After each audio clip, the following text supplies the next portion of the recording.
everyone. Welcome once again to the Cine-Files. My name is Steve Morris. I'm a filmmaker and directing instructor in Los Angeles, California. Hello, everyone. My name is John Roque. I'm a writer, producer, and host now in San Diego, California, but by way of Los Angeles, California. And in honor of Ned Beatty, who we are discussing all week, we are going back to the very beginnings of the Cine-Files in one of our earliest episodes. And in order to talk about it, we have brought back one of our favorite guests on the Cine-Files who was on. He was our very first guest, and that is Michael Vogel. Welcome back to the Cine-Files. Thank you. It's a pleasure to be here, as always. And the film we were talking about is Superman, and it was when we didn't even know what the show was going to be. And at the very beginning, we want to have a guest. We want to have Michael. And we went, let's do Superman. And we didn't really even know what we were doing. And I think it's one of those shows that helped us slowly start to figure this thing out. Mm-hmm. And it's funny, Michael, we talked about Deliverance and Ned Beatty's performance there. We talked about Chilling. Yes. Then Network and his performance there. So we go from this person who's, horrible things happen in Deliverance to the incredibly powerful character of Arthur Jensen he plays in Network, and now Otis. Otis. What do you think about this actor? Just based on what you just said, man had some range. Right? I always liked Ned Beatty. Ned Beatty is one of those guys, and this is going to come across probably sounding not good, or bad, but he was the guy who was always the actor that you recognize, at least growing up. I recognized him, but he wasn't like the big actor that I looked up to as I was becoming like obsessed with Hollywood. Like Ned Beatty was never the top of your list when you're talking about the Pacinos and the De Niros and everybody else. But anything you see Ned Beatty in, he was always great. And he was so different in everything he did. Everything up to like later on in his career playing Lotso in Toy Story 3, which I thought was a great, probably one of my favorite performances that he had. But and I think in Superman particularly, it's great because look, we've talked. I mean, I know that John and I have talked about this on Geek Buddies, and it's come up a lot when you compare the different versions of Superman, and definitely the Donner Superman is more purposefully cartoony and comic booky, and that is nowhere more pronounced than in the Gene Hackman portrayal of Lex Luthor along with Otis. They are almost Looney Tunes-esque in their comic relief of this movie, and Ned Beatty plays a great idiot.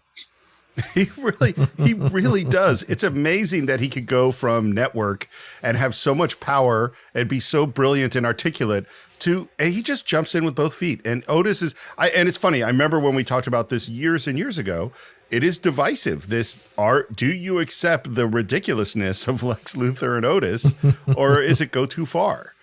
What do you think, John? No, I love, and this is why you cast someone like Ned Beatty, right? And Gene Hackman, by the way. For all the conversations about superhero movies and all that kind of thing, there was this real decision by Richard Donner, by the studio, to cast these very good actors who had spent the 70s essentially creating a belief amongst the moviegoers that these were serious actors of Oscar caliber potential. And so to have them step into this film, it immediately gave the film more weight, more gravitas, more of a grounding overall. And you trusted this wasn't going to be some goofy superhero movie, that there were going to be some real moments. And so even amidst the humor of Otisburg, even amongst the humor of all of that, that's why you cast these incredible actors, because they understand how to play the humor, not for caricature, but for reality. And it helps you connect to them even more. And look, Hackman's Lex Luthor is one of the most unusual Lex Luthor portrayals you're ever going to see. But it's countered by Ned Beatty's fantastic performance as Otis. He is a bumbling oaf, but he's not one of these people that turns into caricature because you have such a great actor behind it. Well, and look, I will say, like, the Lex Luthor portrayal of Donner's Superman is definitely not my favorite part of the movie growing up. But I think for what it is, and I think John is right, like, it is a choice. It is not necessarily my favorite choice, but once they made the choice, if that's the choice you're doing, they did it 100%. Like, for what they chose to do, it works really, really well. And the reason you even have an Otis is because Lex Luthor all by himself, monologuing, really not that interesting. As good as Gene Hackman is, him just standing around and saying, I'm going to go get this Superman guy to nobody in particular would be pretty boring. And having the guy who thinks he's the smartest man in the room have his only helper be by far the dumbest man in the room, and have him just throughout the entire movie just be so put upon and like, oh God, it's so hard to find good help. It literally is like Looney Tunes 101. It is right out of a cartoon, but like I said, it works well. And I think John is right that if they had said, oh, these are two throwaway characters, let's just cast whoever, it probably would have fallen on its face. You kind of needed two actors this good to play this silly.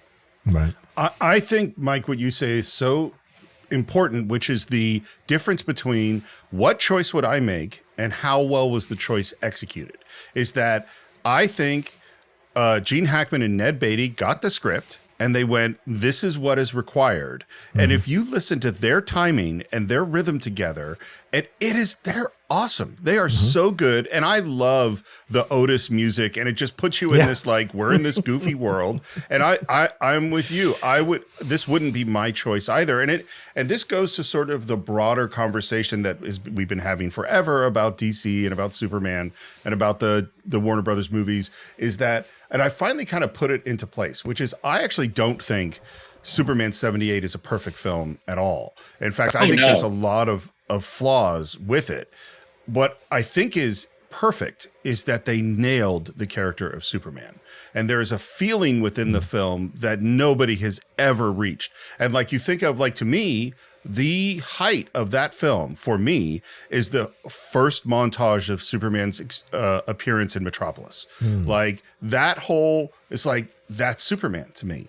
Like that's done so well. When you get into like the real estate plan and the nuclear bombs and like all that stuff, is like, wait, what's going on? Going back in time, lots of problems there. Oh yeah, but Superman isn't. I think it's two things though, because I think you are right. I think that they nail the character of Superman and they cast the perfect Superman. But I think they did the same thing with Lois Lane. 100%. I think that the harder thing, and when you look at other iterations of Superman, whether it be on television, in animation, in other movies, the Snyder movies, everything else, Margot Kidder, like it is the quintessential Lois Lane. It is the Lois Lane by which all other Lois Lanes are measured, because there was she managed to have this vulnerability, brassiness, ridiculousness, arrogance that all balanced each other out in the perfect way, and was the perfect thing for Christopher Reeve's Superman and Christopher Reeve's Clark Kent to bounce off of. Yeah. And by the way, just to circle back to Ned, don't forget that Ned Beatty has a couple of menacing moments. And certainly for all his oafishness or whatever, remember how he tricks that guy who was following him into getting run over by a train. And there is a look on his face when it's happening that is almost a joy or an evil glee that he's been able to, because he kind of plays up that thing of him being a little bit oafish for his benefit when it serves him. So always having that bubbling undercurrent of danger. That's why you cast these actors, because they can play those moments really well. I think what just occurred to me is I think Christopher Reeve and Margot Kidder are to Superman and Lois Lane as Robert Downey Jr. is to Iron Man. I think you just can't. Sure. They're so iconic in those roles that everything going forward has to think about them. You know? Yeah. Well, and also just because it's kind of top of mind because it was on social media this week. Similarly, or not similarly, it's oddly, the way people are reacting to those images of Michael Keaton as Batman in the new Flash movie that have been released, and the joy and glee that people are having. Like, Batman's a different character, and than Superman is, insofar as there's been a lot of Batmans in film. There have been a lot of Batmans. Pick your favorite. Is it Bale? Is it Batfleck? Will it be Robert Pattinson? But there's something about seeing Michael Keaton be Bruce Wayne that gets people so excited in a way that speaks to me in the way that we're talking about Christopher Reeve. That somehow Michael Keaton, of all people, sort of inhabited this role for an entire generation of people in a way that nobody else quite did. And I think it's the same with with the main characters of the Donner Superman. I think what's really interesting, I think, I've said it many times before, is that I don't think that the casting, the person playing Batman, has ever been the problem in any of the Batman, any of the movies in which he appears. I think they all had the potential to be good Batmans. I think Michael Keaton is by far the best Bruce Wayne. Okay. Yeah. Because like with Christian Bale, it was like Bruce Wayne is a person he was pretending to be, but it wasn't that important until he could be Batman. You know what I mean? Yeah. Whereas Michael Keaton, there was so much going on with him in the way that he played Bruce Wayne. You know? No, I think that's true. I think that's true. Yep. So listen, this is back way at the beginning of the Cine-Files. This is, I think, our third episode. It's an episode where we didn't go in order particularly. I didn't understand how to edit the show at the time, but we did have an absolutely fantastic conversation about a movie that we all loved. So, without further ado, I'm very happy to take you back to 2016, the beginnings of the Cine-Files and our podcast on Richard Donner's Superman.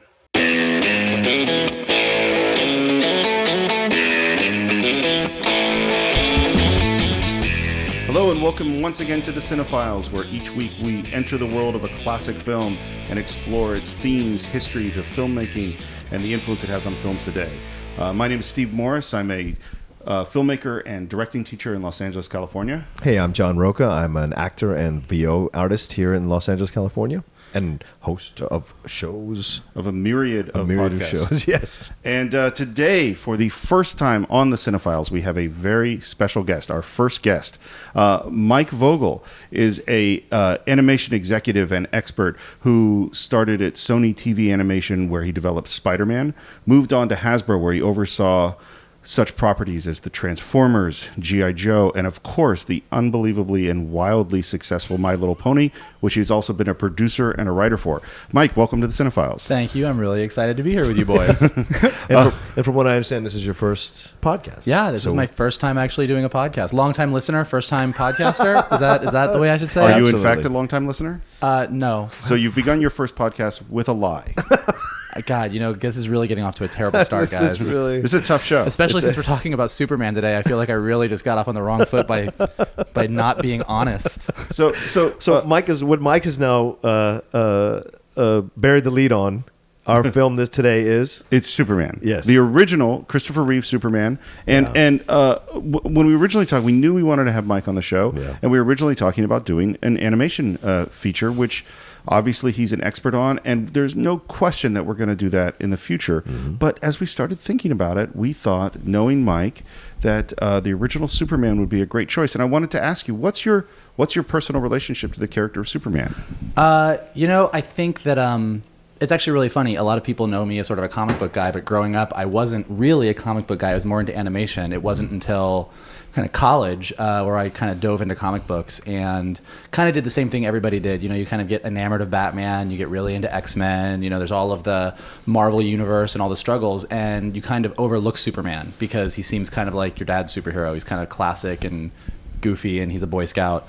But once I actually started reading some Superman comics, I realized that I don't want to say I related to him because it makes me think that I think very highly of myself, but I kind of realized that there was something about him that I was really drawn to, and he kind of became my favorite of all the superheroes, which is a constant argument that you get into when people ask, why is Superman your favorite? And I think why I wanted to come on today and talk about the movie is I think that the reason that the original Superman is so lasting and is such a hard act to follow with any other post-Superman films is because of the stuff that I like about him. Yeah. That's right. John, how did you come to the first Superman movie? My parents took me to see it in the theater. I remember seeing it and just being completely in love with the film. Because at that age, when you're a child, I was like, I don't know, I was like 10, 8 or 9, 10, something like that. Whenever they took me, you're just lost in the joy of the film. And it hit at the perfect age where I could be like, as a child, I want to be that. I want to fly like that. I want to have a romance, like, oh, this romance. Like, even the romance, I remember being like, wow, this is so amazing. All of it. I don't know about that. Yeah. Okay. There is such a By the magic. way, if this were video, you would see the shocked look on Mike Vogel's face right now. You don't know about the romance? We'll get into that in a minute. Well, there was the magic of the film too, because his outfit has these bright colors, and even the beginning, you have this sense of the feeling of being outside of the norm, outside of the mainstream. He's picked on by the cooler kids, with the football stuff in high school. I always felt that way, even as a child, being a Latino child in a predominantly white area where I was at the time, being heavier than everyone else, having a bowl haircut. Like, it just, for me, there was a lot of things that made me feel like an outsider. And to see him succeeding in that way, you're like, that's what I would like to be. That's what I aspire to be. And they didn't make it in a way they didn't present him in a way that was untouchable or unattainable, which I loved. And were you a comic book guy before seeing Superman? Not before seeing Superman. I guess I'd read stuff in the papers, or you'd get that occasional comic where my dad or my mom might buy something for 5 or 10 cents back then, and like, oh, read this. So I knew about him, but I wasn't any kind of collector, not until I hit 15 or 16 when I started collecting seriously. And Mike, do you remember when you first saw it? I saw Superman when I was a kid, but I saw it so young that I think the only thing I remember is that Gene Hackman had a toupee. I think that was really the only thing I really took away from it. And, kind of like some of the best superhero stories in general, you kind of come back to it when you're a little bit older. And you remember, to John's point, you remember Superman's costume, you remember Christopher Reeve, you remember those iconic things, but you come back and watch it when you're a little bit older, and it's sort of like a treasure trove of things that you didn't get when you were a kid, and kind of deeper meaning. And I think that, as we all kind of go on this journey of life and you're figuring things out, when you're a kid, you're like, that's awesome, I want to fly. Yeah. When you get older and you're dealing with older person issues that you deal with in your life, you start to understand what the superhero mythos is really about, and that the flying and the tights and the capes are cool, but that there's an underlying sort of a morality and kind of ethical code and kind of different things that you start to draw from. At least I do. Like that really is the reason that Superman resonates with me so much. Absolutely. It's interesting, which I hadn't thought about, but all three of us came to this very differently. Because for me, my dad, when he was a kid, collected Superman and Batman comics. So that's late 40s, early 50s. And he had boxes of them. And the day that he went to high school, his mom took all of his comics and threw them away.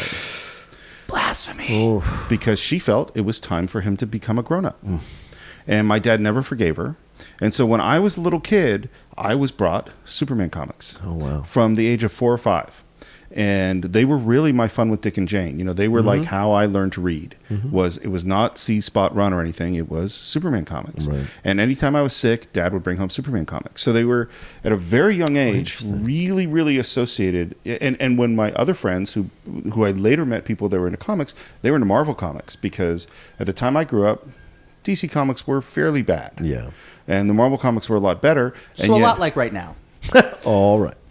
So I loved Superman. Like, he was my favorite. He was my hero. So when the movie came out in 78, I was 10 years old. My whole family went and lined up on opening night. And I remember seeing it. And we have to remind the audience, because we live in today where comic book movies are the most prevalent movies there are. This is really the first one. There was a kind of Batman movie in the mid-60s, but really, at this point, there are no comic book movies. Right. When I was a kid, the teacher would confiscate your comic books. Comic books were treated as a childish thing. You were not cool to read comic books. I was beaten up and thrown in a garbage can, and my comic books torn up in front of me when I was a little kid. Wow. Like, that's how comic books were treated. So for me to go to a movie and see this thing in a crowded theater was transformative for me. At the time. Absolutely. And we can't go forward without mentioning the TV series that was in syndication. I watched it constantly. Yeah, with George Reeves as Superman. That was what you supplemented your reading the comic books or seeing the strips, because they used to have, I think, little strips in the back. Yeah, there was in the newspaper. Yeah, there was so you would see that, and so you'd have that. Then the Christopher Reeve. So the main superhero prevalent in my life growing up was Superman. It wasn't until I hit my teenage years that Batman showed up. And that was in Dark Knight Returns. So I had to go back and discover Batman after that. So let's go start talking about the film. Yes. Interestingly enough, it was a negative pickup, which means that a studio says, well, if you guys go make it and raise the money, we'll distribute it.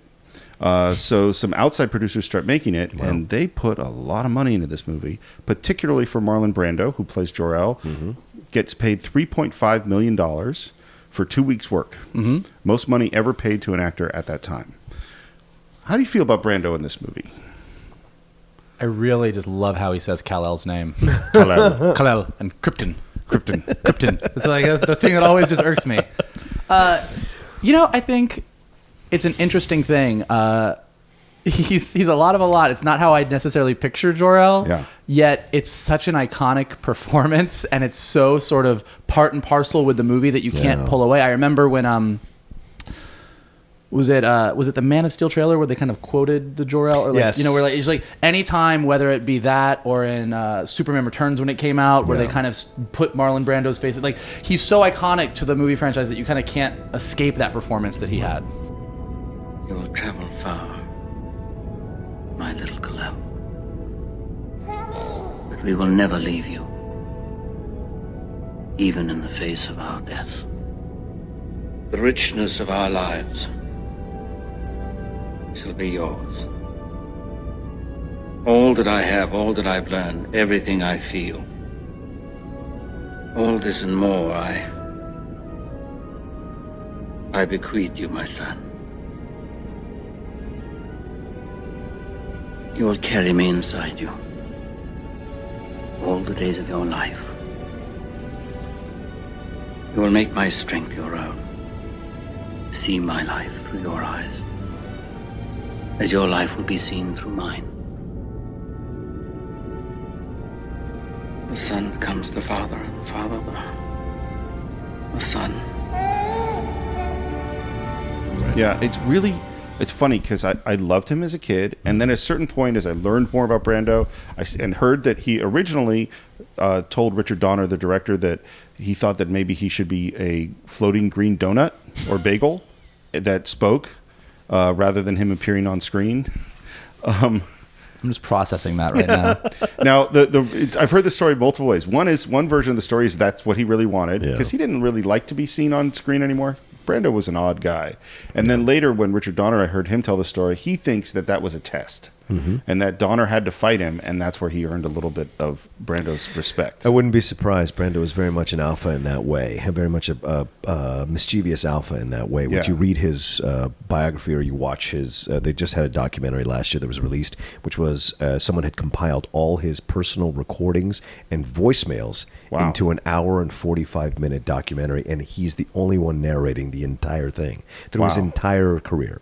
How is it? I got to see this. It's fascinating, and because he had ahead of the curve. He had been ahead of the curve and had gotten himself a 3D. He went to a 3D studio and made himself 3D and said, if anyone's going to control my image, I'm going to control my image. I don't want anyone to create me without my approval. So he went to one of these very nascent or startups, 3D startups, and had a whole 3D bust and figure made of himself. And that's who they animate at times, saying the words from his recordings and from his voicemails that he left. That's a lot. It's fascinating.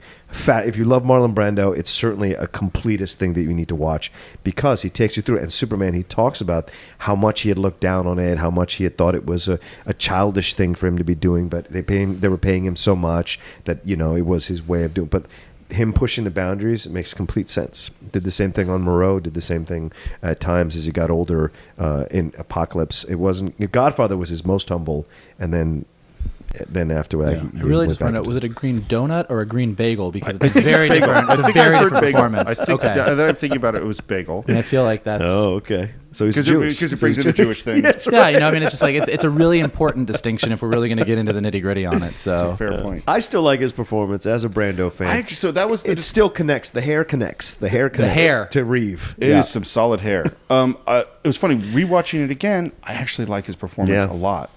Also interesting, by the way, he refused to memorize lines. So he has lines. His dialogue is written on the baby's diaper, on props, on everywhere, so he can just read them at the time. And his explanation was he wanted everything to be fresh. It's a wonder why anybody thinks actors are crazy folks. Yeah, right? Yeah. Well, particularly, the bigger you get, the more weird and isolated the world you occupy is. Yeah. Well, in this thing, just one last reference to this interview, he talks about as he got older, he had trouble memorizing. He was being honest about Right. it. So if you see in the movie The Fury, he is, for no reason at all, he's wearing an earpiece. And it is because someone offset is reading him his lines in the scene. And he is having that pause and then saying the line, having pause and saying the line. And you're like, this is amazing. This is amazing. Yeah. You can get away with this. You know? How about the designs of Krypton? That's a really funny thing. It's, as a fan of sort of a lot of the Superman TV shows of recent years, whether it be Right. Smallville or Supergirl or anything, that's not the way that I picture Krypton in the comic book universe. Me either. But that is so iconic. Those crystals, Yeah. the way they look at everything. Krypton is not the way it's described in the comics, at least. And again, when you say described in the comics, over the years of comics, Krypton has been described any number of ways. But sort of my comic book reading and the way I picture it is Krypton was this lush planet that was very alive and vibrant. And in the movie version, it is this very cold, desolate, sort of crystalline place where everyone's wearing these robes. And it's interesting. And then with Smallville, they really carried that through in the way that they designed the Fortress of Solitude. And in Supergirl, right now on CBS, when she goes to visit Clark's Fortress of Solitude, it's very much in a similar vein. So it's interesting the way that that's become so iconic, particularly because I think a big thing about Superman and kind of defining who he is, and particularly when you compare the Donner Superman to like Man of Steel, is the parentage. What did he learn? What did he get? And what did he take from Krypton versus what did he get from the Kents? And it's very much a nature versus nurture kind of situation. And Zack Snyder made some pretty big changes in his version. Yeah. But I think what does it say about Superman in the Donner version that he came from this very cold, almost clinical place? To Earth, and what does his Krypton heritage mean to him versus what did he get out of growing up on a farm in Kansas? So I think it's interesting, and I don't know that they actually thought about that all the way through back in '78. I think they were like, let's just make this thing look cool and alien, but it's an interesting thing to sort of ponder. In fact, they did. So one of the things they talk about, because you're absolutely on the money, is that they basically say the movie has three styles. That style one is this stark science fiction, cold, unemotional thing. And by the way, they took it really seriously in terms of doing good science fiction, of like, we need to invent a completely new way that a world works. And if you watch, I think it's amazing. It's pretty astounding between the design of the Phantom Zone, which is really disturbing, and the big dome and the crystals and all. It's like, wow, and the glowing clothes. This is a completely unique science fiction world. And then you go to Smallville and it's bucolic. It's lush and slow and very middle America farm. And then you go to the big city and it is 1940s fast talking, like there are three styles of dialogue within the film. There's three different paces within the film. It is very conscious that they did it that way. Yeah, my favorite, listen, I enjoy all three, because I enjoy the film, but my favorite parts of the film are when he's a teenager. Those are the ones that resonate with me more. I enjoy the joy of him being Superman, but for me, it just resonates with me more. I love the fact that you have this cold, clinical Krypton that is devoid. You're right, devoid of emotion. Everything's crystallized. They're all in white robes. The villains are in black. It's literally very black and white. Where you have the three villains and they're set into the Phantom Zone, Zod, and all them. And then when you get to it gets to high school, it becomes almost Norman Rockwell-like, right? Everything is in this haze of like the good old days and when people were solid, and you had these things. And yes, he had to deal with those high school kids making fun of him, but he also had Lana, who was kind of grabbed to, but then he had his little moments of fun exploring his powers, running against the train, which is a great little cameo by the original actress who played Lois Lane in the George Reeves TV show. You see him jump across. I remember. I will forever. That's one of my top 10 favorite scenes of any movie, is him running against the train and jumping past just as it goes by, because he's so much joy. That's so funny, because for me, I love the stuff in Smallville. I love Krypton. I think it's really cool. But for me, it's once he gets to the city. It's once he is Clark Kent, once he's at the Daily Planet, because then just starting to see once he's become Superman. This is like, to me, the thing that makes Superman is watching the world react to this guy who just doesn't make sense. doesn't make sense in what his abilities are, doesn't make sense in the way he is, doesn't make sense in just being this good guy. Right. And watching the world sort of react to this and not know what to do about it, like that's where I start to really get super, super excited and get really, really into it. It's funny because one thing I think we have to talk about with this film is the pace. It's really slow. I just have to say it's a slow movie. I really like it, and I love this film. But in terms of the current pace of films, it is slow. And so that's what I was going to ask you, like, because whenever I see a movie that predates sort of me going to the movies, and this was just edged out. Like, I was like a year old when it came out, so I didn't see it in theaters. I just chalk that up to every movie was around that slow. Every movie had that kind of pacing. So do you feel like that was slow even for then? Yeah. Okay. I mean, yeah, because if you look at, well, for instance, our last podcast was Touch of Evil. Yeah. Touch of Evil ain't slow. That's 20 years earlier than this film. Star Wars came out a year before this film. Good point. Yeah. I Not mean, slow. It definitely movies were slower. But just if you think of, it's a 2.5 hour long movie. You do not see Christopher Reeve until 56 minutes in. Yeah. And and at that moment, so the introduction, we've seen Jeff, I forget his name, who plays young Superman, and we see him, and then he goes to the Fortress of Solitude, and then we have the first image of Superman in the suit, Christopher Reeve, and it's on screen for 8 seconds as he does this great flyby, and the camera does not linger on him. We don't get a good glimpse. And then you withhold him again, and we get to introduce Clark Kent and Lois Lane and Perry White and all these people. And then it's not till an hour and 11 minutes that you have the helicopter scene where we actually get our first Superman moment. So we're halfway into the movie, an hour and 11 minutes in before we get Superman. That is a very, very slow pace. You could argue with this film that it does, when you look at the segments of the film, and it's great that you say that, Steve, the 3 parts of the film. It is 1950s science fiction, old school. It is next step is the rock wall painting. Next step, it's the 70s, right? These are all evocative of certain times in American history. And when you watch the film, that's what you're getting downloaded and mainlined into your body before you get to Metropolis. What, to me, the most powerful moment in the film now as I get older is the death of Pa Kent. Oh, that's great. Which is played by Cliff Robertson, if I'm correct. Glenn Ford. I'm sorry. I always get them mixed up. Yeah, me too. Glenn Ford, he has that, and it's a great death. He just says, "Oh no, that's it," and it's pain, and it hurt. Now for me, it resonates now as I've lost my dad. That moment is so powerful, and then when he is looking out, I would say after when he goes out in the morning and he's staring at the sun. That is very reminiscent to what Luke does when he looks at the double suns and Tatooine. And then we get into the comic book of the movie, which is the 70s, and that's so much fun. Well, and I think, so first of all, Glenn Ford is so good. Yeah. He doesn't have a lot of lines. Nope. Maybe he has 10, 15 lines. And every one of them is so good. I mean, the moment of, one thing I know, son, is that you are here for a reason. Yeah, I know. You can do all these amazing things, and sometimes you think that you will just go bust unless you can tell people about it, huh? Yeah. Yeah, that's right. I mean, every time I get the football, I can make a touchdown. That's for sure. Every time. Yeah. I mean, is it showing off and somebody's doing the things he's capable of doing? Is No. a bird showing off when it flies? No. No, now you listen to me. When you first came to us, we thought that people would come and take you away because when they found out, the things you could do, and that worried us a lot.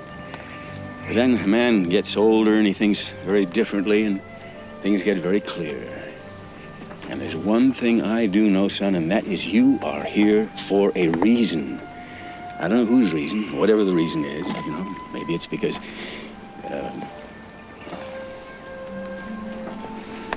I don't know,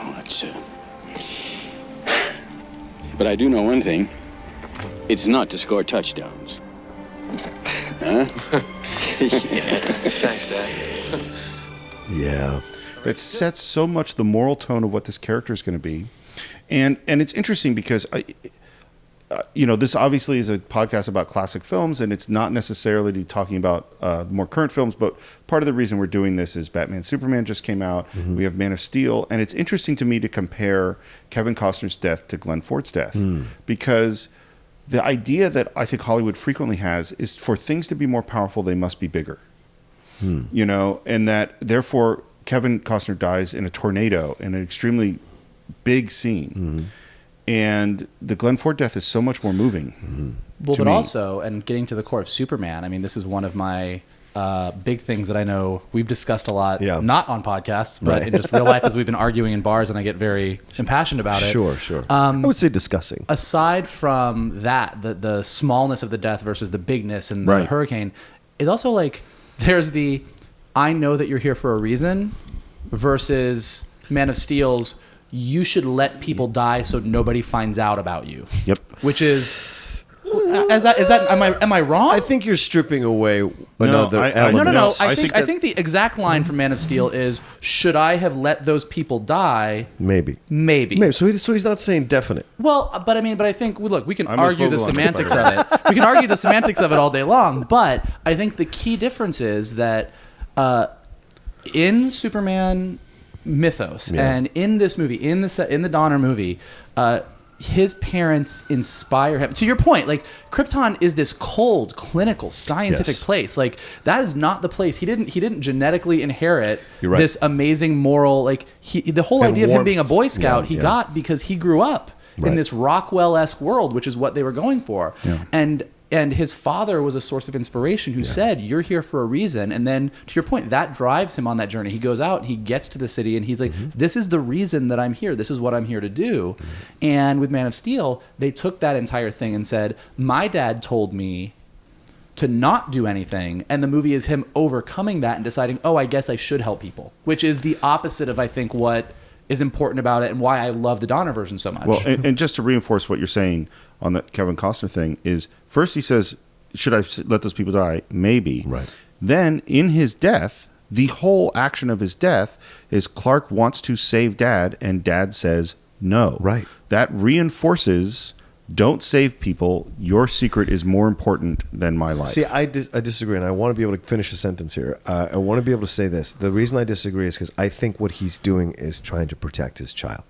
He does not know what the world is going to do to him, because this is a different world. This isn't the 1970s world that the Superman we're talking about. This is a different world, and it's a more angry world. It's a more vicious world. It's a more hurtful world. It's a more dangerous world. And I think in the way I take what Costner is doing, the way they portrayed him, is that he's saying to him, if you get exposed, something could happen to you. I don't know what could happen. I don't want to lose you. And if you come save me, you're going to show your powers to everybody, and they're going to freak out. You are 100% correct. That's the way I look at it. That is what he is saying. But I think that what you need to get to, and it's everything you just said, is what makes Superman Superman. Absolutely. Because, and this extends into that very bizarre that very bizarre vision quest that Clark has in Batman versus Superman, where the ghost of Kevin Costner shows up and says, if you save the horses in this farm, the horses on the other farm drown, or something. It was I don't quite know what was happening. Strange.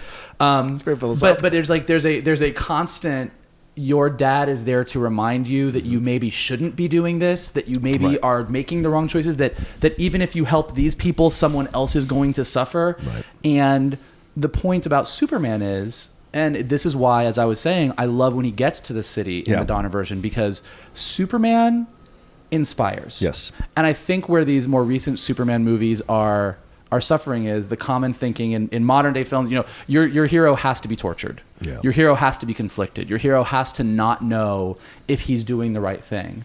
And the hard part about Superman is, in my opinion, and it's subjective, it's a comic book character, and he's had several different versions over the years, but he's not conflicted. And he's not conflicted because he grew up on a farm in Kansas in this Norman Rockwell world where his parents told him how special he was. Right.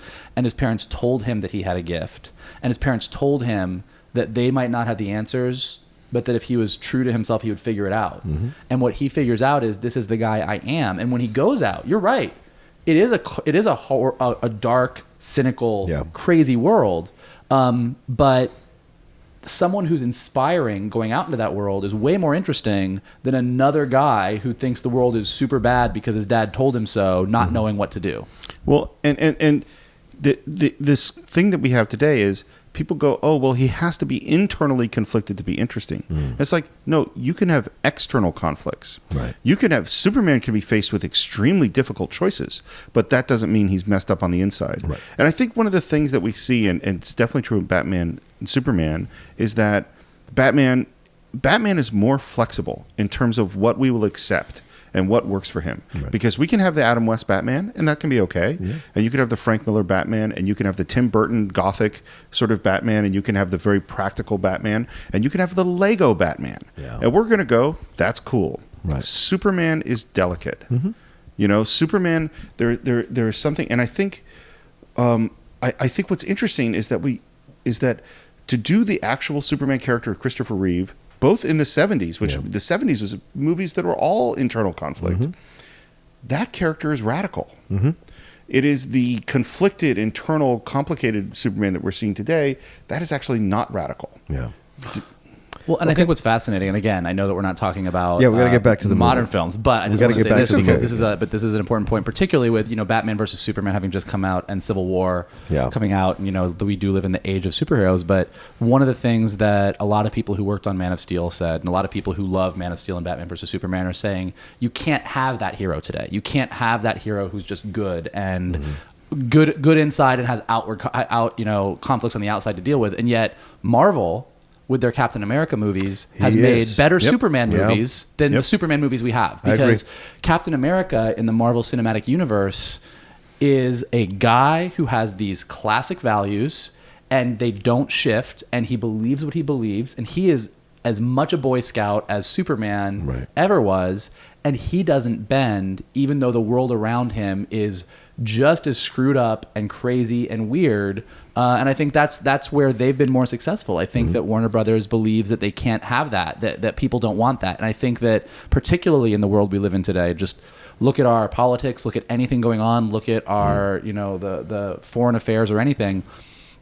I think the world needs the inspiring Superman who knows who he is a lot more than we need a conflicted Superman. And I think that's why the Donner movie, getting back to it, still holds up. As slow as it is and as cheeseball as some of the stuff is, we can get into the Gene Hackman, Lex Luthor stuff, which not one of my favorite parts of that movie.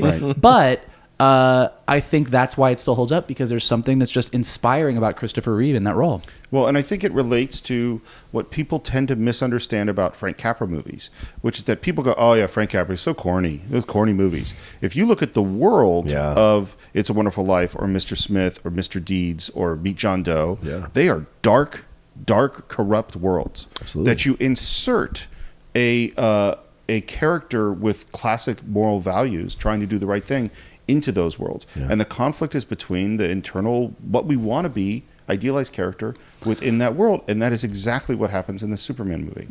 I mean, look, as you said when you introduced me, I spend a lot of time with purple and pink pastel ponies in my life. But, My Little Pony has become a very popular franchise, but I think it's because of this thing. I think that we tend to think that things are corny and cheesy and nobody wants it. But what we've kind of found working on this show and seeing the bronies and everything else that happens is that there's so little of that today. People actually really want something that is just pure and good that they can hold on to and say, this is inspiring. This is something to aspire to be. Yep, absolutely. So let's talk about Christopher Reeve.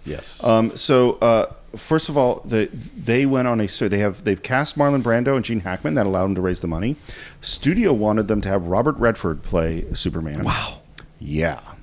And Donner very smartly said, well, Robert Redford couldn't do it. But as they're going after other stars of that era, Donner says, no, we need an unknown, because if you put a known actor in that role, it'll be that actor playing Superman.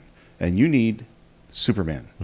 And they had one of the two great casting directors of all time, Lynn Stallmaster, who cast The Graduate and Tootsie and all sorts of fantastic movies. And they did this huge search. And my wife, who is a casting director, would not forgive me if I didn't just say a few words about this. This is a profession that is really disrespected in general in Hollywood. And there are these unbelievable people who find this great actor and become advocates for him. And he pushed Christopher Reeve over and over again, who at the time was like 6'4" and 180 pounds. He was skin and bones. And they said, we don't want to see him. We don't want to see him. He's too skinny. He doesn't look like Superman. He looks like a wimp. And he pushed him. And finally they get him in the suit, do a casting, do a screen test. And the moment he does the scene with Lois Lane on the balcony, and the moment he jumps on and says, good evening, Miss Lane, they looked at each other and goes, that's Superman. And he is. Yeah. Well, and that's why when you said what you said about the romance, my jaw dropped, because that scene to this day. What I actually am reacting against is the flying scene. Okay, we can all agree that flying scene is a little much. I don't understand. I don't have anything negative to say about this movie. Not one thing. I love Lex Luthor. I love the flying scene and the song that's played, the soft rock song that's played. I love the scene on the balcony. I love the scene on the balcony. I love the scene on the balcony. We all love the scene on the balcony. Good evening, Miss Lane. Hi. Oh, I'm sorry. Did you have plans this evening? Oh, this whole thing, no. Well, listen, it's no trouble at all for you to come back later. Don't move. Sure you can move. Just don't fly away, all right? Sorry to drop in on you like this, Miss Lane, but I've been thinking, you know, there must be a lot of questions about me that people in the world would like to know the answers. Of course, yes.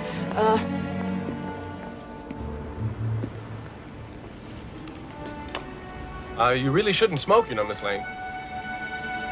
Don't tell me. Lung cancer, right? Well, not yet, thank goodness. Would you like a glass of wine? No thanks. I never drink when I fly. because once we get into Metropolis, it is a comic book movie, and I take away my mind the fact that it's trying to be a real movie, like a gritty movie or anything. Everything that it's led up to has, for me, laid the foundation for the movie. So by the time we get to Metropolis, it's let's have fun. I think the way until the Lois Lane thing. I think the way I feel about Gene Hackman and Ned Beatty in this movie is sort of the way I feel about Cesar Romero or Burgess Meredith in the '60s Batman show. A little bit. It's not that they're terrible. It's not that I'm like, this ruined the movie for me. Right. But when I grew up reading comics, and particularly when I was really into Superman, Lex Luthor was head of LexCorp and running for president, and was a very a viable villain to Superman. Right. And Gene Hackman's performance is very entertaining, and Ned Beatty's great, but it's very cartoony. It's very silly. Right. It is definitely silly. They're really good at it, by the way. And that's the thing. They're doing it really well. Yeah, but the whole film is silly once we get to Metropolis. And that's what I'm saying. Like, when I say I don't love the Gene Hackman stuff, it's not. That's me looking at it from a modern day comic book fan's eyes. Yeah, that's fair. It doesn't take away my enjoyment of the movie. Right. But I think that Christopher Reeve is so spot on as Superman, and Margot Kidder will forever be my Lois Lane. I think she is the gold standard. Yeah. I mean, we can go through all the Lois Lanes and talk about which ones I liked and which ones I don't, but she is the one by which all the others are measured. She is great. Yes. And Gene Hackman is a super awesome Gene Hackman performance. Yes. But is not my quintessential Lex Luthor. The West Coast, as we know it, would Fall into the sea. Bye-bye, California. Hello, new West Coast, my West Coast. Costa del Lex, Lutherville, Marina del Lex, Otisburg. Otisburg? Who's this monster? She's got her own place, man. Otisburg? It's a little bitty place. Otisburg? Okay, I just wipe it off. That's all. It's a little town. You're a dreamer, Lex Luthor. A sick, twisted dreamer. Your plan couldn't possibly work.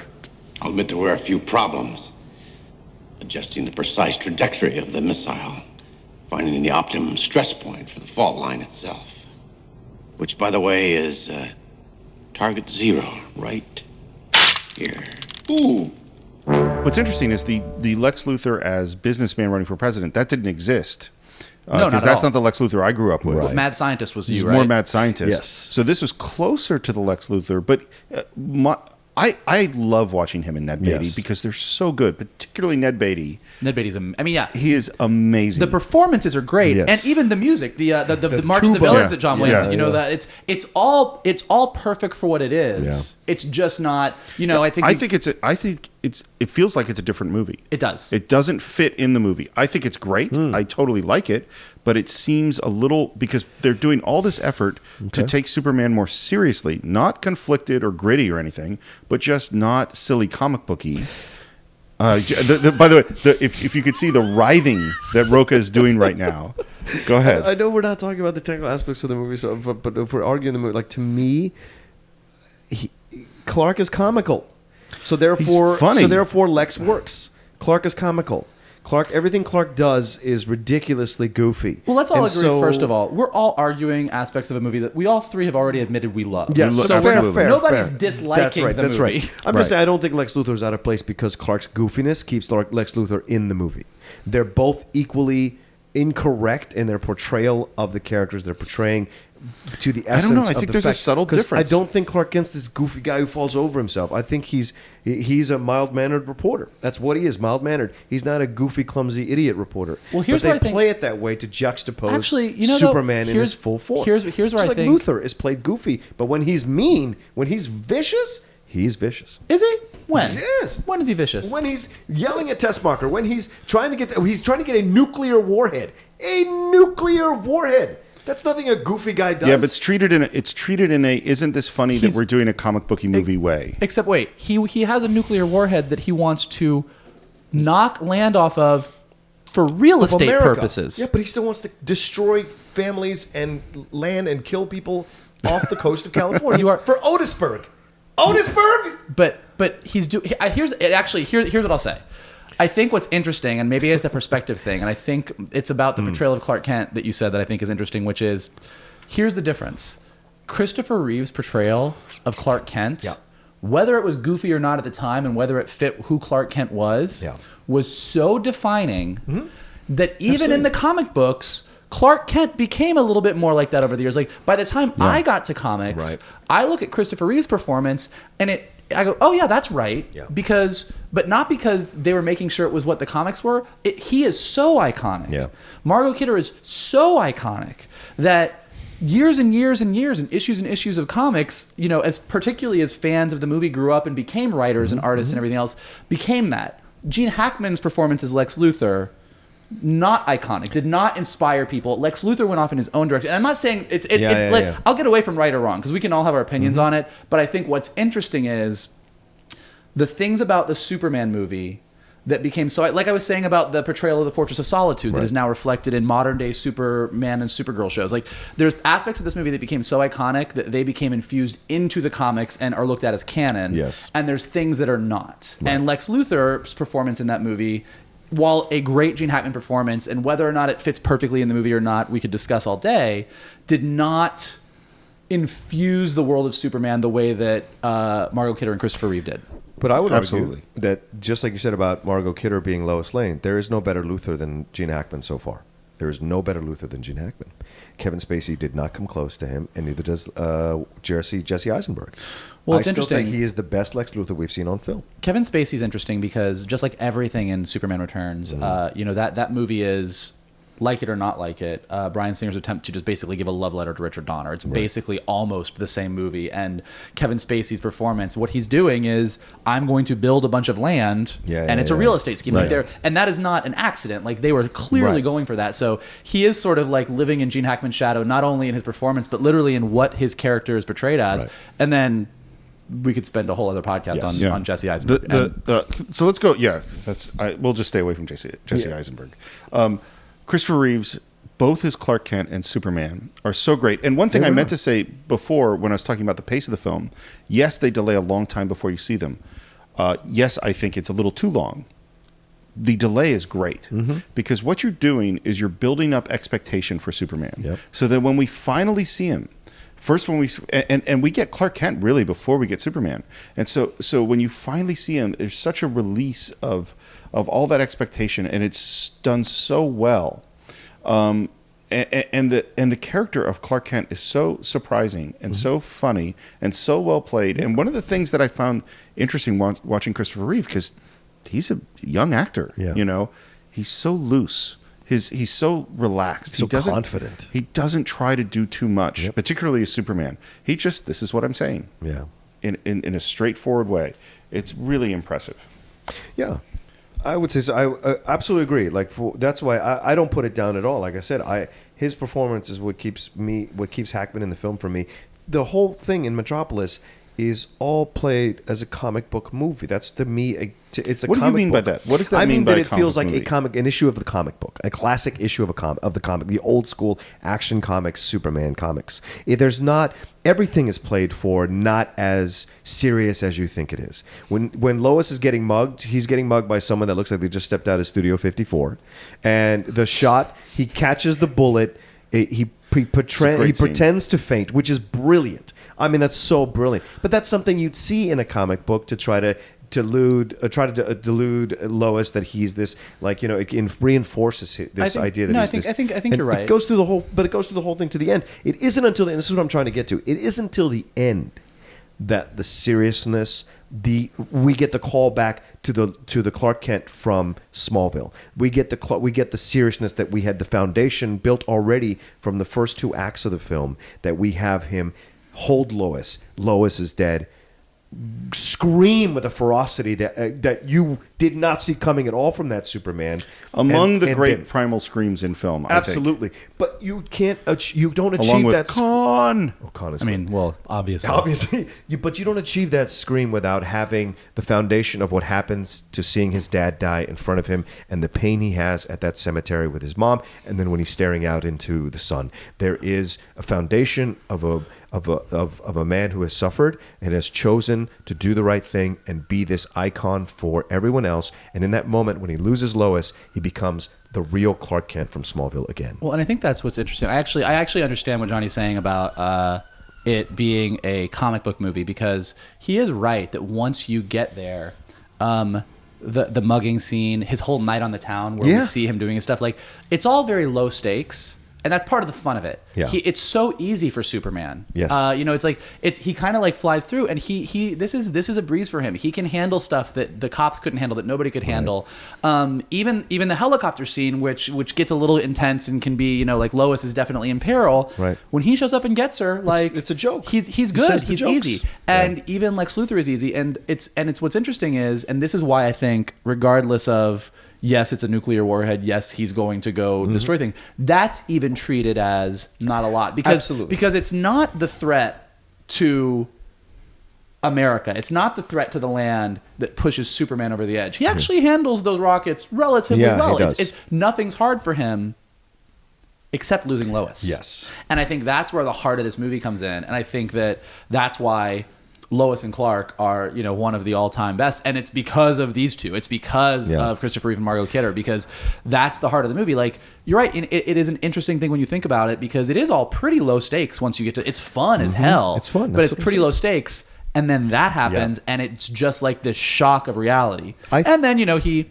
gains a new superpower and spins around the world and turns back time. For me, the scream that he does here at the end mirrors a scream, and we're not going to get too deep into this, that happens in Man of Steel. When he snaps Zod's neck in Man of Steel and screams, he is screaming for the death of his dad.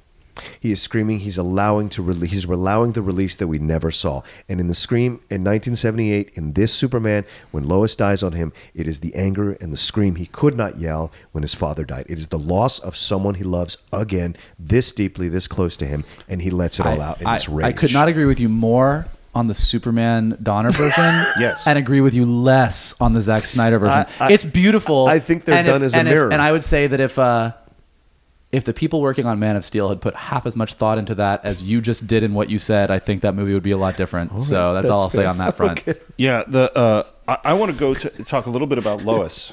Yes.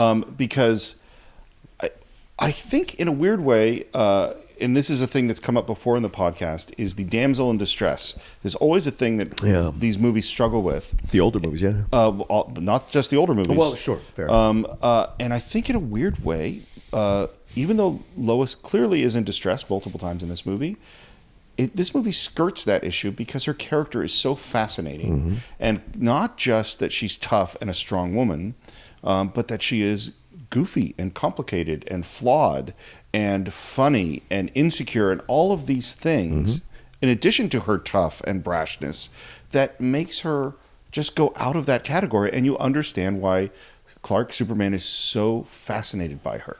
No, I was just going to say, I think that's what's great. I think that a lot of times movies fall into this trap of the woman is either going to be sort of just this sort of stock woman who needs to be rescued, or she's going to be the super tough woman who you don't fuck with, and she's going to rescue herself, and I don't need a guy to rescue me. Right. And guys are allowed to be whatever. Guys in movies are allowed to be flawed and crazy and screwed up and have issues. And Lois Lane is a mess in so many ways. And she's a delightful mess. Like, she's crazy and it's talented awesome. and brilliant and stupid and foolhardy. And again, it's just, she's this person, and it almost is like, it's the opposite. Superman is so cool and calm, and he's got his stuff together. And the silliness of Clark Kent is the facade. Like, he's just this guy. But this woman is just, she's the full package for him. She doesn't need him. He needs her. Yep. Yeah. 100%. She doesn't need him. And that's what I enjoy about her performance. She's literally the physical embodiment of the word moxie. That entire movie. That's what I'm, and again, when I say it's a comic book movie, that last part, it's not a derogatory thing to say about the movie. Sure. I'm not saying she's very much the old school screwball comedy. It's My Girl Friday. She's playing those things. She's playing that part. You know, she ignores Clark. When she's going, yeah, Clark, do this. Yeah, I got to do this. Well, and then when Clark faints, oh, you fainted. Oh, Clark. You know, there's all these things. Oh, you miss everything. It's just the way she puts him down. It's a very affectionate way that she puts him down, but it's still very much in that vein of the old school, you know, stuff from the 40s, women from the 40s in a lot of these films, 40s, 50s. And I think the thing you have to remember is that despite all of his powers and all the stuff he knows, Clark's a small town guy. Yep. And his mom and the women that he knew and the life that he grew up with are totally different from Lois Lane. That's why she fascinates him. That's why she fascinates him. Yeah. She is an endlessly fascinating person. Yeah, and it's a great portrayal. I mean, it's just a great portrayal from beginning to end. She is so good at being Lois Lane that I don't know if we'll ever see anyone that can really embody that character so well from head to toes. There's a moment with Christopher Reeve that I just think is such a sign of a good actor, and it's so, what he does in the scene is so complicated, which is it's the moment after he's had the flying scene with Lois. He shows up as Clark and he takes his glasses off, and Lois is in the other room, and he's making the decision, maybe I'm going to reveal myself to her. Right. And you see him literally grow 3 inches, and his whole body changes. And then you see him shrink, and you see the debate happen back and forth, and then him deciding, no, I have to stay Clark. Yeah. It's amazing acting. Agreed. And that's why I enjoy the flying thing, because it's an extension of their interview. To me, it's all connected. The interview is so beautiful. He takes her on the flight because it's an extension of the interview. It's an extension of the growing affection. He's showing her his world. Yeah, you hear that song, you know, can you read my mind? And heard the voiceover, you know, which is a little cheesy. I agree, but I'm gonna say it's more than a little cheesy. Fair, but this is the 70s, and they're trying to evoke a Boy Scout Superman. And if you've got a Boy Scout Superman, he's going to be able to break down the modern woman at the time with his charm. And his charm... Is that what Boy Scouts can do? Well, I didn't get that merit badge. I think a lot of people... It would have been really useful. You know, it seems like that's what I got from it. And when he's flying around with her, she's letting her guard down, and she's having these thoughts about him that she has not shown any vulnerability to anyone else in the entire movie. And it's the first time we see that. I think that just gets back to this core thing about Superman. It gives her a more rounded character, too.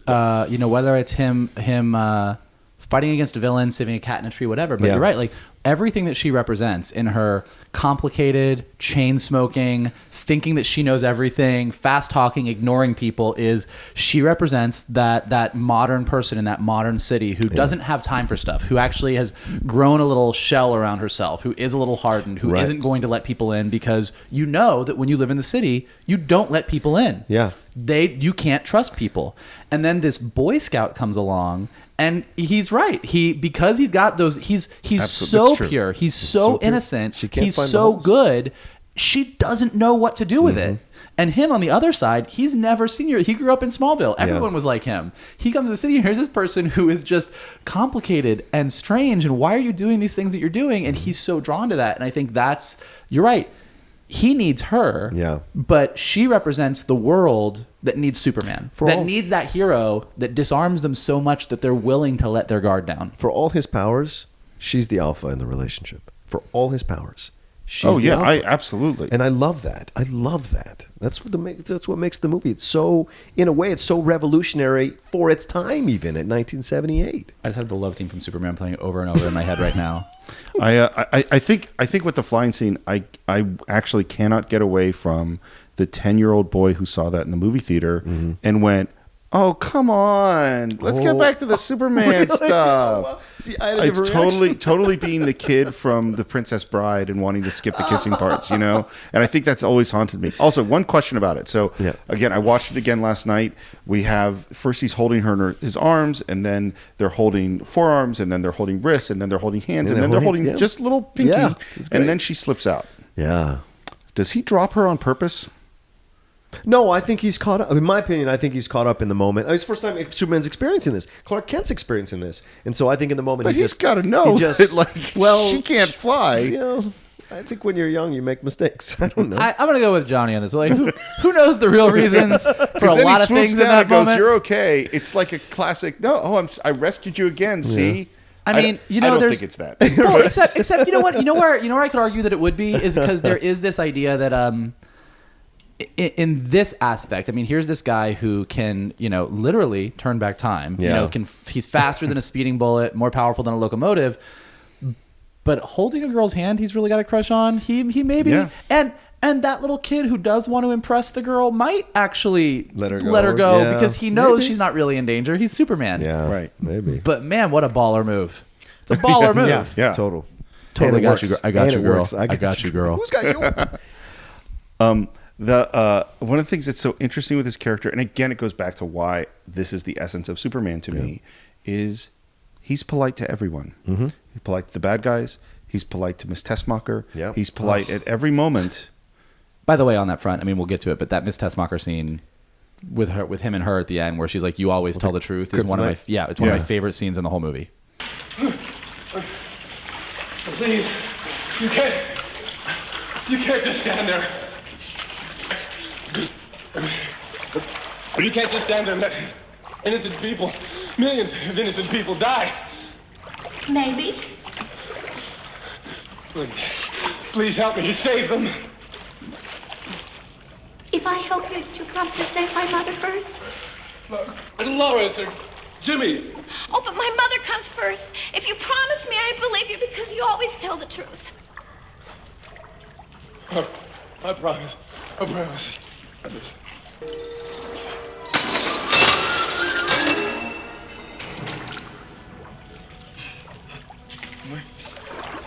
Why did you kiss me first? I didn't think you'd let me later. Thank you, Miss Tessmacher. Why is it I can't get it on with the good guys? Valerie Perrine, what is she doing in this movie? And she makes it work. It's great. She has no business being in this movie, and she makes it work. That character works.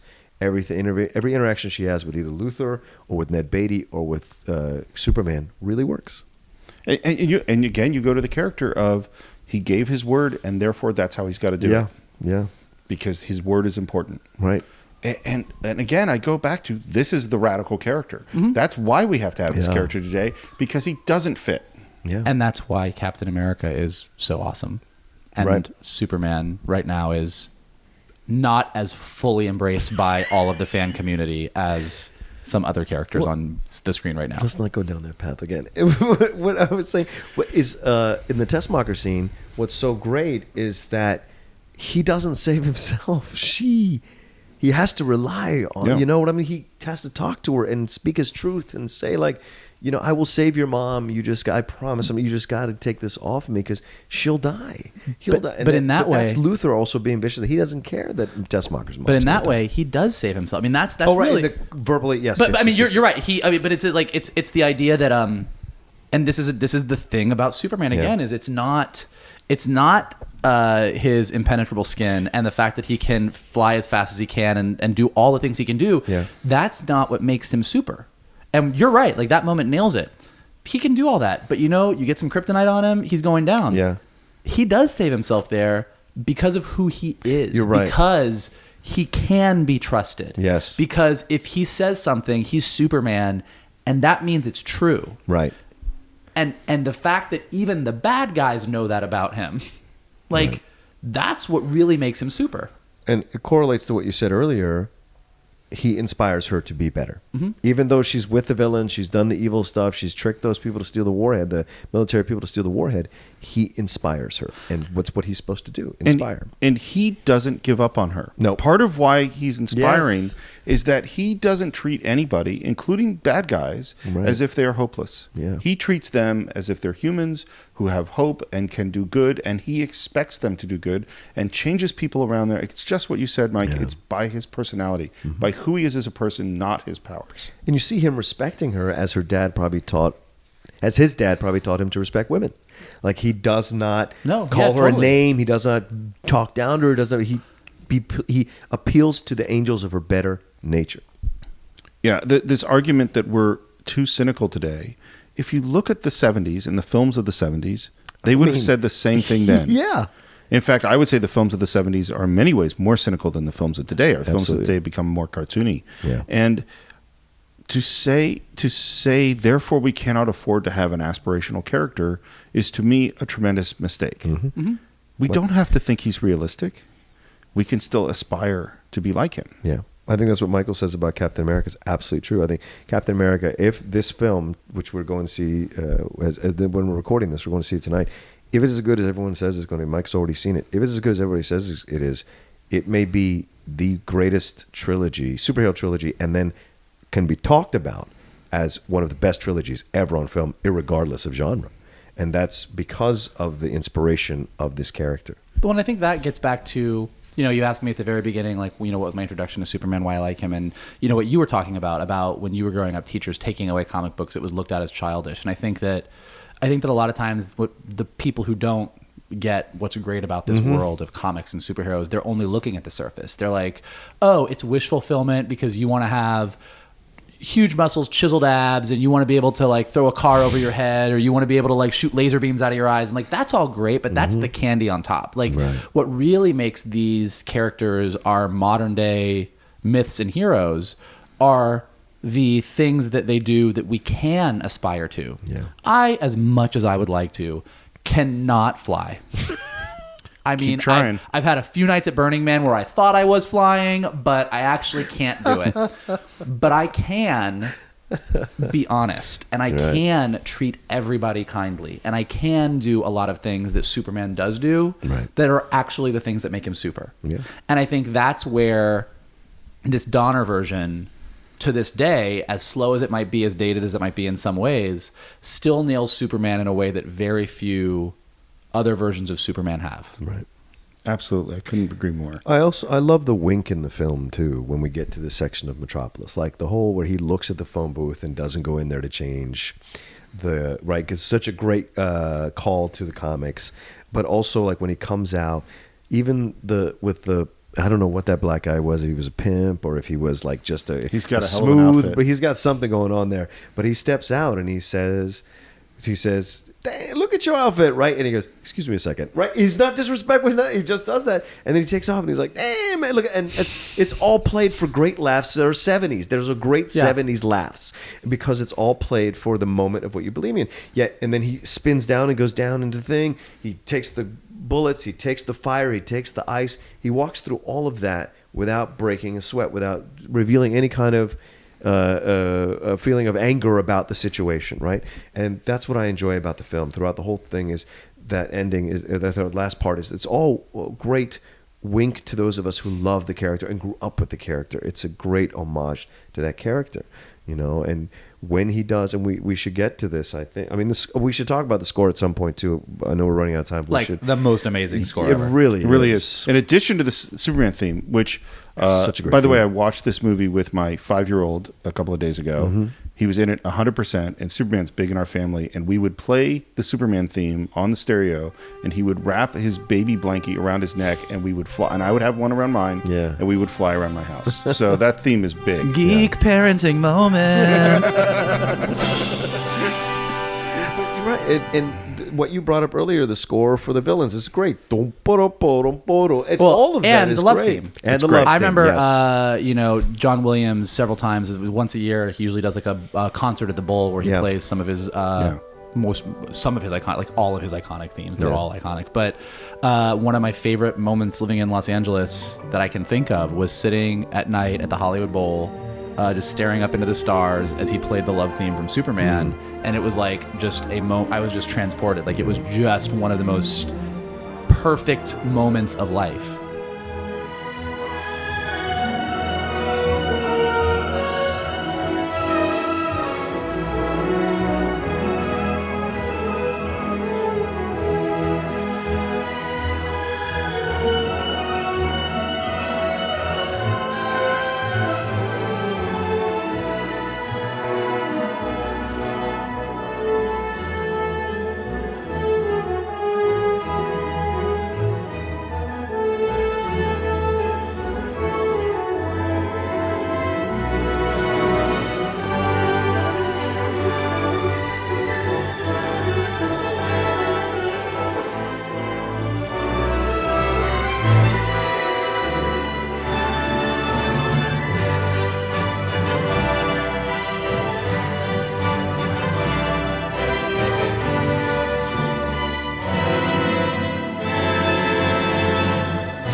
The music inspires you.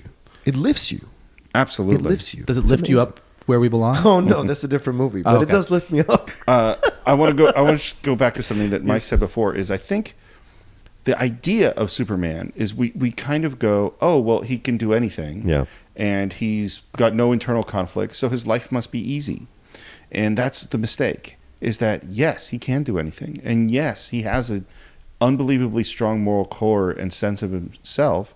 And his life is not easy. You watch him as Clark Kent. You watch him in love with Lois Lane and knowing he can't reveal his secret identity. You watch him as Superman having to make these difficult choices. And it's hard. Yeah. Even though he can do anything. Well, and I think that's the trick that most people today don't realize, is that in the world we live in today, being cynical and conflicted is easy. Yeah. Yeah. Being a stand-up guy who always does the right thing and has the power to be a crazy dictator but doesn't do it, like doing the right thing all the time, that's way harder than anything that John McClane or anyone else has had to do in movies. I mean, like that's tough. Yeah. Yeah. And it doesn't mean that he's going to have the happiest life. He's not going to get everything that he I wants. mean, look at Superman 3 and 4. Good point. I mean, right. John, do you have final thoughts? Yeah. Well, just we haven't even touched on him turning the world. Like, Yes. we should touch on that for like a couple of minutes, and then we can. But like, what do you got? I liken it to this neck snapping moment in Man of Steel. I think it was just as controversial back then. The fact that he could turn back time against Jor-El's wishes, and selfishly bring Lois back to life. This is an interesting moment because it's an interesting moment. It's such an interesting moment. So here's what I'll say, because I love arguing with you about Man of Steel so much. A whole other podcast we should because have. you know I like it. Just from a structural standpoint, Yeah. where I will disagree with you is we all know that Superman doesn't kill. So when he did snap Zod's neck, that was a big deal. Right. That's Even not, though he has killed. But yeah, let's keep going.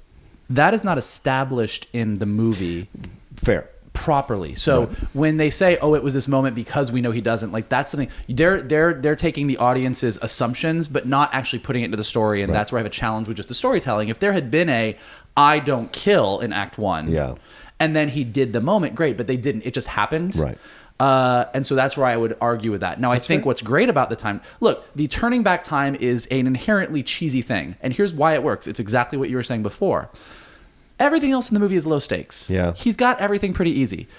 Jor-El tells him specifically something he cannot do. Right. Dad said, don't do this. And again, this gets to what I learned in Smallville versus what I learned in Krypton. Right. Dad from cold clinical sci-fi planet said, here's the rules, kid. You can't do this. Right. Mom and Dad in Smallville and Norman Rockwell land told me I was here for a reason. And if you're looking at the movie structurally, nothing else that he does up to that point is really hard. Like, he is there to help everyone. He is there to save. He couldn't save Dad, which I think is directly connected to It is. Lois. Once again, yeah. Again, so like That this is scream where is- is where, not even arguing with Man of Steel whether they got Superman right or wrong, just from a pure like laying out the movie and the foundation. Right. He didn't save Dad. He couldn't save Dad. Right.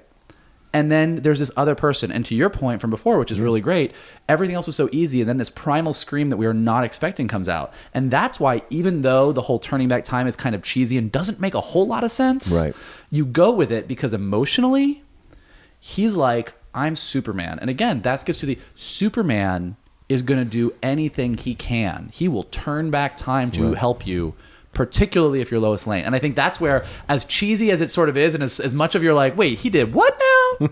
You go with it because it's a beautiful moment. And getting back to Margot Kidder, and then when it's all fine and she's good, she's Lois Lane about it. Yeah. What are you even doing here? Let's go. You know, like it's like she doesn't even realize like what had happened. It's awesome.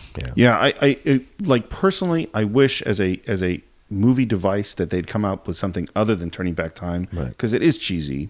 I also the difference with the snapping of the neck to me is that while both turning back time we've heard is against the rules, and we know snapping of the neck is against the rules, there's a big difference between killing a dude and changing time, which we don't really, it's not really a real thing to save someone's life. Right. They're just different. I do think, I think it works for the movie. It's not a thing that I love. It's always been sort of particularly because the more you think about it, like, well, wait, when did he turn back time to? And what about the other things that happened in the earthquake? And what has happened and what hasn't? Like Jimmy's still, it's very hard to figure out. You're right. And it's just from a logic thing. You're kind of like, wait, what now? But it's like I said, like for me, watching it as a kid and watching it today, because that love between Lois and Clark is something that as the sappy gay kid watching the movie, I was like, yes, that's what I want in my life. Yeah. So like, even if it doesn't make sense, like the fact that he's like, I'm going to turn back time for you because you are the most important thing and I need you. Yeah. You know, I need you so badly in my life. Like I'm sold. I don't even care. Do whatever. Just that moment just gets me. Here's the two things I would say.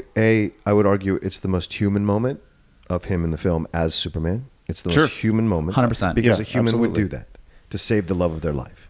And the second thing I would say about it is I love that, let's not forget that Donner was making 1 and 2 at the same time. And the fact that he made the turning back time have a consequence, which released Zod and the other two people, I always forget their names, from the Phantom Zone.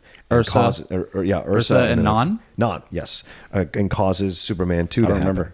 Right, and causes Superman 2 to happen. So there are ramifications to what he did. And so that to me achieves a validity to the turning back When time. I was a kid, I always got very confused as to why they were trapped in an album cover. It's a really bad 70s album cover. That's for the next podcast, Superman 2. Next week on the Phantom Zone. On that note, Mike, do you have any final thoughts? Thank you guys so much for having me. I obviously could talk about Superman and superheroes all day long, so this was a blast, and I really had a great time. Yeah, thanks for coming on, Michael. My final thoughts are this: if you haven't seen the movie in a long time, and our podcast has motivated you to revisit it, do it. Enjoy it. Tell us your comments. Let us know what you thought. And yes, it's cheeseball. Yes, it's all that jazz. But there's a heart to it that you're not going to find in a lot of superhero movies, and a lot of movies, period. We definitely would like to hear your comments. You can visit our Facebook page at the Cine-Files, and if you want to give us your opinions on Batman v Superman, we'll address them there. Absolutely. And you can reach me at SR Morris on Twitter. You can read my blog at acivilvoice.com. Yes. Rocha, where can they meet you? You can always find me at The Rocha Says, ROCHA. You can see all the shows that I'm hosting or co-hosting like this one, or all the shows I'm a guest on over on the Collider, Schmoes Know, and Screen Junkie networks. And Mike, how about you? You can check me out at MKToon on Twitter, and you can check out some awesome My Little Pony love there. Some serious My Little Pony action at MK2. All right. Thank you very much. I hope you enjoyed this week's episode of the Cine-Files, and we will see you next time.